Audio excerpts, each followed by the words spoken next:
Novak Djokovic's former coach, who once revealed how he dealt with the Serbians' tantrums, has now joined up with one of the player's biggest competitors. A former coach of Novak Djokovic, who once spoke out over the Serbians' outbursts, has joined up with us Open champion Jannik Sinner.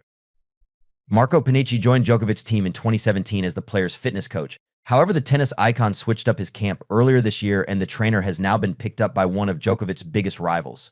Sinner, who is coming off the back of winning the U.S. Major, has decided to freshen up his coaching team by appointing the Italian after axing his own staff prior to the New York-based tournament.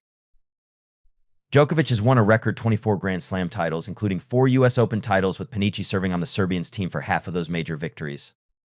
However, his ex-coach made headlines recently when he lifted the lid on how he dealt with Djokovic's infamous explosions on court and in practice. When asked how he managed Djokovic's temperament, Panicci explained that it was to be expected from a star of his stature. He also opened up on the extreme demands that comes with being the Serbians' coach. "We knew that it was nothing personal. We knew that sometimes he needed that to release his anger in order to play at his best," Panicci told Sportle. "We knew how his mind worked, when to tell him something and when not to say anything. He's the type of player that sometimes needs that. With a player of his size, there is always stress. You have to deal not only with him but also with the whole organization. A player like him represents the industry for himself. That's the source of stress. Also, an elite tennis player like him always asks you for more, and more. It's part of the game."